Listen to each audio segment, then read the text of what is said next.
ശ്രീകൃഷ്ണ ജയന്തിക്ക് ഞങ്ങൾ ഇന്നലെ പോയിരുന്നു കേട്ടോ ഗായ്സ്. അപ്പോൾ കുഞ്ഞാവ നല്ല ഇടങ്ങേറായിരുന്നു.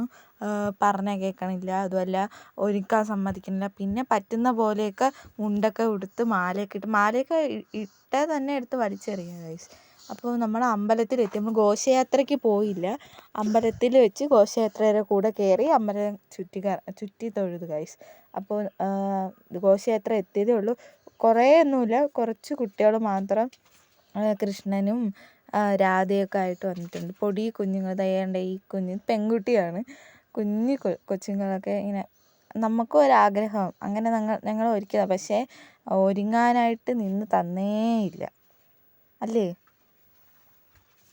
അങ്ങനെ ഈ ചെണ്ടക്കൊട്ടും ഘോഷയാത്രയൊക്കെ വന്നിട്ട് ഡാൻസ് കളിക്കാൻ വേണ്ടി, അതായത് ഉറി അടിക്കാൻ വേണ്ടി ഡാൻസ് ടീം കൃഷ്ണനായിട്ടൊക്കെ ഒരുങ്ങി വന്നു ഗൈസ്. ഈ അമ്പലത്തിൽ വെച്ചായിരുന്നു എൻ്റെ കല്യാണം. ആ നടപ്പാതയിൽ വെച്ചായിരുന്നു കല്യാണം നടന്നിരുന്നത്.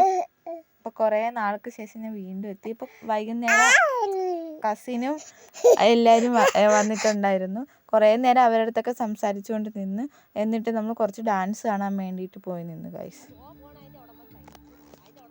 ഉറിയടി കഴിഞ്ഞിട്ട് കൈകൊട്ടിക്കളി, രണ്ട് ടീമിൻ്റെ കൈകൊട്ടിക്കളിയൊക്കെ ഉണ്ടായിരുന്നു. പക്ഷെ നമ്മൾ അത് കാണാൻ നിന്നില്ല. നമുക്ക് അവിടെ നിന്ന് കുറേ ദൂരമുണ്ട് വീട്ടിൽ എത്താൻ വേണ്ടിയിട്ട്. അപ്പോൾ നമ്മൾ കുറച്ച് നേരം ആ ഡാൻസ് കണ്ട് നിന്നിട്ട് തിരിച്ച് വീട്ടിലേക്ക് പോയി. വീഡിയോ ഇഷ്ടമായെങ്കിൽ ലൈക്ക്, ഷെയർ, സബ്സ്ക്രൈബ് ചെയ്യാൻ മറക്കല്ലും കേട്ടോ.